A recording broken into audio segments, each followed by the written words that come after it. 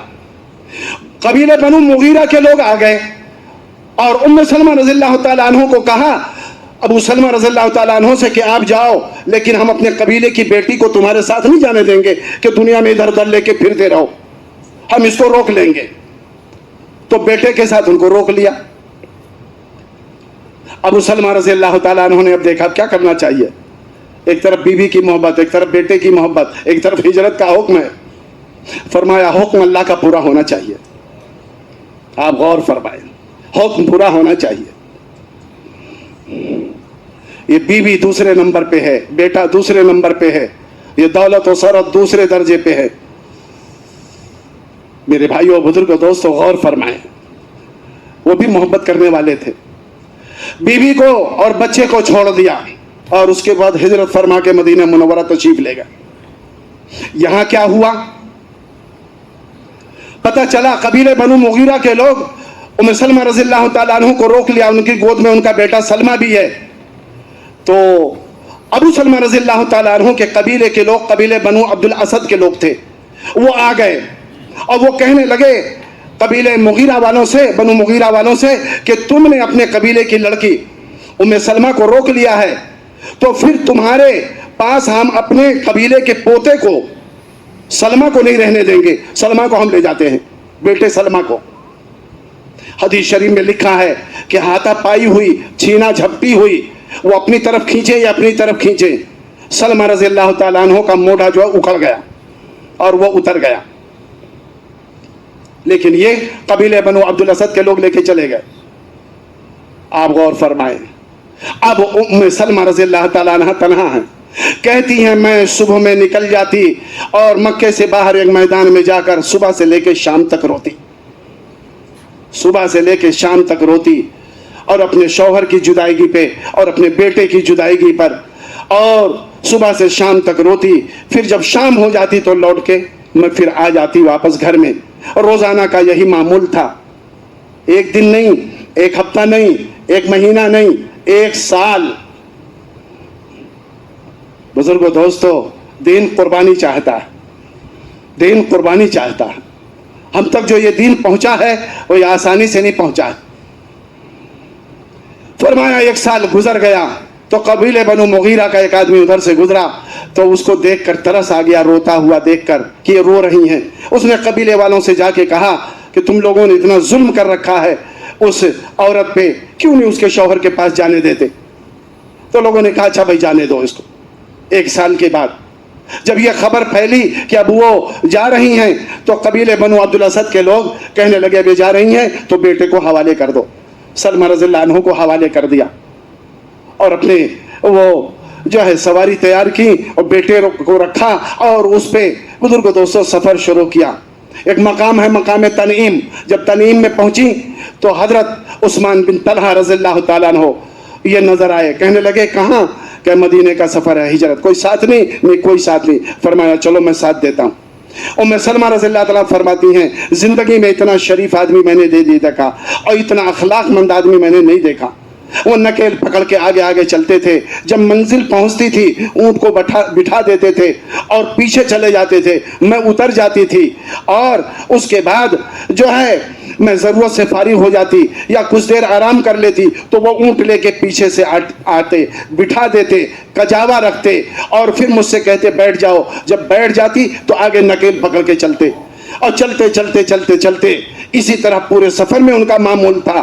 جب قبا پہنچے ہیں قبا تو عثمان بن طلحہ رضی اللہ تعالیٰ عنہ نے یہ فرمایا کہ سن لو تمہارے شوہر ابو سلمہ, قبا یہ گاؤں ہے, یہاں قریہ ہے, اسی جو ہے قریے میں ان کا قیام ہے, وہ یہیں رہتے ہیں, معلوم کر کے تم اپنے شوہر کے پاس چلی جاؤ. میرے بھائیوں بزرگوں دوستو, حضرت جی مولانا یوسف صاحب رحمۃ اللہ علیہ نے فرمایا اگر دنیا میں ہم اسلام کو چمکتا ہوا دیکھنا چاہتے ہیں ہم کو صحابہ والا جذبہ پیدا کرنا پڑے گا, اور صحابہ والا بزرگوں دوستو صحابہ والی قربانی پہ آنا پڑے گا. ہمارے سامنے دین ہے, ان الدین عند اللہ الاسلام, اللہ تعالیٰ کو اسلام پسند ہے. اور دوسری جگہ ارشاد فرمایا وَمَن يَبْتَغِي غَيْرَ الْإِسْلَامِ دِينًا فَلَن يُقْبَلَ مِنْهُ وَهُوَ فِي الْآخِرَةِ مِنَ الْخَاسِرِينَ. جو اس سے ہٹ کے زندگی گزارے گا، اس سے کٹ کے زندگی گزارے گا، اللہ تعالیٰ اس کا کوئی عمل قبول نہیں فرمائیں گے۔ آج کام استقبال کے زمانے میں ہے۔ کام کس کے زمانے میں ہے؟ استقبال کے زمانے ہے۔ ماں یوسف صاحب رحمۃ اللہ علیہ نے فرمایا میرے بھائیوں بزرگوں دوستو کہ دیکھو جب تمہارا استقبال ہو تو کہیں غلط فہمی میں مت پڑ جانا، یہ تمہارا استقبال نہیں ہے، یہ کام کا استقبال ہے۔ یہ لوگ جو مسافہ ملا رہے ہیں، جو استقبال کر رہے ہیں اور جو ہر طرح سے خاطر تواضع کر رہے ہیں، فرمایا کہ کام کا استقبال سمجھنا، اپنا استقبال مت سمجھنا۔ اور فرمایا کبھی اکرام مت چاہنا، کبھی اکرام مت چاہنا۔ اور فرمایا اگر کوئی اکرام کر رہا ہے تو تھوڑی دیر کے لیے سر جھکا کے یہ سوچ لینا میں تو اکرام کے قابل نہیں تھا، میرے عیوب اور میری خامیاں اس پہ کھل جاتی تو یہ میرے پاس بیٹھتا بھی نہیں۔ یہ کام کا اکرام ہو رہا ہے۔ کس کا اکرام ہو رہا؟ یہ کام کا اکرام ہو رہا، ہمارا اکرام نہیں ہو رہا۔ کام کو اللہ تعالیٰ نے قبول فرمایا ہے۔ ماں یوسف صاحب رحمۃ اللہ اسی نے فرمایا مشہور ہونے کے جذبے سے کام مت کرنا، مقبول ہونے کے جذبے سے کام کرنا۔ صرف جو مشہور ہوتا ہے وہ مردود ہو جاتا ہے اور جو مقبول ہوتا ہے وہ محبوب ہو جاتا ہے۔ شیطان سے زیادہ کوئی مشہور نہیں ہے لیکن وہ مردود ہو گیا۔ وہ کیا ہو گیا؟ وہ مردود ہو گیا۔ مقبول ہونا اور ہے اور مشہور ہونا اور ہے۔ صحابہ ہمارے سامنے نمونہ ہیں۔ بزرگوں دوستو ہجرت کا حکم ادھر نازل ہوا، اللہ اکبر، ستایا جا رہا ہے اور جو ہے آپ کو اذیتیں دی جا رہی ہیں۔ کسی نے حضور پاک صلی اللہ علیہ وسلم کو قتل کرنے کا بیڑا نہیں اٹھایا، اگر بیڑا اٹھایا تو عمر بن خطاب رضی اللہ تعالیٰ عنہ نے اٹھایا۔ ابو جہل نے کہا 100 اونٹ انعام میں دوں گا، ان کا کام تمام کر دو۔ انہوں نے کہا کسی کو ضامن بناؤ، ایک کو ضامن بنایا، تیسرے کو ثالث بناؤ، ثالث بنایا۔ کہ ہاں 100 اونٹ دو گے؟ ہاں 100 اونٹ دوں گا۔ وہ چلے ننگی تلوار لے کر۔ بزرگوں دوستو 39ویں یا 40 آدمی تھے، یہ 40ویں آدمی۔ دار ارقم پہ دین کی محنت ہوتی تھی، اسی لیے ہمارے بڑے فرماتے ہیں کہ بعض ساتھی کہتے ہیں ہمارے ہم مسجد نہیں تو ہم کام کیسے کریں؟ فرمایا کام کے لیے مسجد ضروری نہیں ہے، کام کے لیے کسی کا گھر لے لو، کسی کا دالان لے لو، درخت کے نیچے کام کرو، خیمہ لگا لو، وہاں کرو۔ ابھی اس وقت امریکہ میں اجتماع ہونے والا ہے، کارگزاریوں میں یہ بات آئی ہے کہ بعض ایسے بھی علاقے ہیں نہ جہاں مسلح ہے، نہ کوئی ٹھیہا ہے، نہ کسی ساتھی کا مکان ہے، تو وہ چھوٹی منی بس وہ ساتھی لے جاتے ہیں، 3 دن کی جماعت لے جاتے ہیں، تو اسی مسلح سمجھیے، وہی مسجد سمجھیے، اسی منی بس میں رہتے ہیں، اسی میں کھانا پکاتے ہیں، اسی میں سوتے ہیں اور انفرادی ملاقات جا کر لوگوں سے مل کر کرتے ہیں، اور ملاقات کرنے کے بعد اور سب کچھ کرنے کے بعد جوڑتے ہیں، اسی میں بیان کرتے ہیں اور 3 دن لگا کے بس سے واپس آ جاتے ہیں۔ ہمارے اور آپ کے لیے تو بڑی سہولت ہے۔ بتا بھائی سہولت ہے نہیں سہولت ہے؟ جب تک آدمی مجاہدے پہ نہیں آئے گا اس پہ دین کا رنگ نہیں چڑھے گا۔ آج دین کا رنگ اس لیے نہیں چڑھا بزرگوں دوستو کہ ہم نے اپنے خواہشات کو، اپنے جذبات کو بزرگوں دوستو قربان کرنے کے بجائے ہم خواہش اور جذبے کے مطابق کام میں لگے ہوئے ہیں۔ موقع ملے تو کر لو، موقع نہ ملے تو نہ کرو۔ میرے بھائیوں بزرگوں دوستو فرمایا زندگی کی ترتیب بدلنی پڑتی ہے۔ تنہا لگ جانا یہ کوئی کمال کی بات نہیں ہے۔ میں نے عرض کیا جب ہجرت کا حکم آ گیا، دوپہر کے وقت نبی پاک صلی اللہ علیہ وسلم تشریف لے گئے۔ کون؟ ابو بکر رضی اللہ تعالیٰ عنہ کے مکان پہ۔ اور جب وہاں پہنچے ابو بکر رضی اللہ تعالیٰ عنہ نے خلاف معمول دیکھا تو عرض کیا یا رسول اللہ صلی اللہ علیہ وسلم آپ خلاف معمول اس وقت تشریف لائے، کیا بات ہے؟ آپ نے فرمایا ابو بکر ہجرت کا حکم نازل ہو گیا۔ کہ اچھا؟ پہلا سوال کیا آپ کا رفیق سفر کون ہوگا، سفر کا ساتھی کون ہوگا؟ آپ نے ارشاد فرمایا ابو بکر تم ہوگے۔ بعض روایتوں میں ہے خوشی کی وجہ سے رونے لگے، میرا انتخاب، اللہ نے میرا نام لیا، ہاں اللہ نے آپ کا نام لیا، خوشی کی وجہ سے رونے لگے۔ میرے بھائیوں بزرگوں دوستو فرمایا عرض کیا یا رسول اللہ صلی اللہ علیہ وسلم 2 سواریاں میں نے تیار کر رکھی ہیں، ایک آپ کے لیے ایک اپنے لیے، آپ اسے قبول کر لیجئے۔ آپ نے فرمایا نہیں، ایسا ہے کہ بلا قیمت کے میں نہیں لوں گا، اگرچہ بعد میں دے دوں، مدینہ پہنچ کے قیمت دے دوں، لیکن جو ہے بلا قیمت کے نہیں، تم نے جو ہے تیار کی ہے تو میں اس سواری کو استعمال کرتا ہوں لیکن قیمت دوں گا۔ اللہ اکبر. خوش ہو, تقاضا ملا, ایک تقاضا ہے, ابو بکر کو رفیق سفر ہیں اور سفر میں ساتھی ہیں. میرے بھائیوں, بزرگوں, دوستوں, درمیان میں ایک بات میں اور عرض کرتا چلوں. جو جان اللہ نے عطا فرمائی ہے, جان کا سرمایہ عطا فرمایا ہے, ایک بڑے عالم نے فرمایا جان جانے کے لیے ہے, جان بچانے کے لیے نہیں ہے. جان کس کے لیے ہے؟ جب جان جانے کے لیے ہے, بچنے کے لیے نہیں ہے, تو کیا ہی اچھی بات ہے اللہ کے راستے میں جائے. کہاں جائے؟ جان جانے کے لیے ہے, جان بچانے کے لیے نہیں ہے. کسی کی جان بچی نہیں ہے, سب کی جان گئی ہے. اگر اللہ کے راستے میں جان گئی تو کیا اچھی بات ہے. مکان کی حفاظت, باغات کی حفاظت, کاروبار کی حفاظت, فیکٹری کی حفاظت, صاحب کیا ہوگا, کیسے ہوگا. ہم نمونہ دیکھیں اصحاب کہف کو. اصحاب کہف ایمان کی حفاظت کے لیے اور ایمان کو بچانے کے لیے ملک چھوڑ دیا. ایمان بچ جائے, کیا بچ جائے؟ آج کہتے ہیں جان بچ جائے, الیاذ باللہ, چاہے ایمان چلا جائے. فرمایا نہیں, یہ ایمان بڑی چیز ہے. ایمان کے بغیر اللہ کے خزانے سے کوئی فائدہ نہیں اٹھا سکتا. ایمان کے بغیر اعمال پر اجر نہیں مل سکتا. ایمان کے بغیر عملوں پہ استقامت نہیں ہو سکتی. ایمان کے بغیر جنت میں داخلہ ناممکن ہے.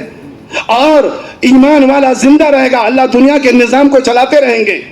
ایمان کے بغیر عملوں پہ استقامت نہیں ہوگی. سارے انبیاء علیہ الصلوۃ والسلام کی محنت کی بنیاد ایمان ہے. محنت کی بنیاد کیا ہے؟ ایمان ہے. اس لیے فرمایا ایمان بچاؤ, جیسے اصحاب کہف نے ایمان کو بچایا. ایمان بچانا چاہیے, ملک چھوڑ دیا. اللہ اکبر. جب ملک کو چھوڑ دیا, کہاں چلے گئے؟ غار میں چلے گئے. روایتوں میں جو ہے تعداد ان میں اختلاف ہے, کتنے تھے, 7 تھے, 8 تھے, 6 تھے, بہرحال وہ الگ. لیکن ان کے ساتھ ساتھ کتا بھی چلا گیا. کتا جو جانوروں میں ذلیل ترین جانور سمجھا جاتا ہے, کلبہم باسط ذراعیہ بالوسیط, وہ بھی جا کے بازو پھیلا کے غار کے منہ پہ سویا. اللہ اکبر. اللہ نے اپنی قدرت کو دکھلایا. دونوں, آسمان و زمین کا بادشاہ اللہ ہے, آسمان و زمین کا شہنشاہ اللہ ہے. یہ پہاڑ اور سمندر اور بزرگوں دوستوں یہ ذرات اور یہ بزرگوں دوستوں جو ہے چھوٹی بڑی مخلوق, سب اللہ کی قدرت کے تابع ہے, اللہ کے حکم کے. اللہ نے دکھلایا ہے وہ ہوگا جو ہم چاہیں گے, اور وعدہ فرمایا دین کی محنت کے ساتھ ہماری مدد کا وعدہ ہے. کہاں ہاتھی, کہاں ابابیل, دونوں میں موازنہ ہے اور کوئی میں مقابلہ ہے. ابابیل پرندہ کتنا بڑا, ہاتھی کتنا بڑا جانور. لیکن اللہ نے فرمایا فجعلہم کعصف مأکول, ہم نے کھایا ہوا بھوسا بنا دیا. کرنے والی ذات کس کی ہے؟ کہاں نمرود اور کہاں لنگڑا مچھر, دونوں کا کوئی مقابلہ ہے. وہ بھی صحیح سالم مچھر نہیں, لنگڑا مچھر ناک میں گھسا کے نمرود کی ہلاکت اللہ نے جو ہے ہلاک فرما دیا. اندر جا کے کاٹتا تھا, اور اس کے بعد بزرگوں دوستوں جوتے لگواتا تھا. جب جوتے لگانا بند کر دیں لوگ تو پھر کاٹنے لگتا تھا. جوتے لگاتے لگاتے اس کو ہلاک کر دیا. وہ بڑی قدرت والا ہے, بڑی طاقت والا. سب سے بڑا ابو جہل, سب سے بڑا سردار مکے کا, لیکن 2 بچوں نے قتل کیا اسے. آپ کو تاریخ معلوم ہوگی, بخاری شریف کی حدیث ہے.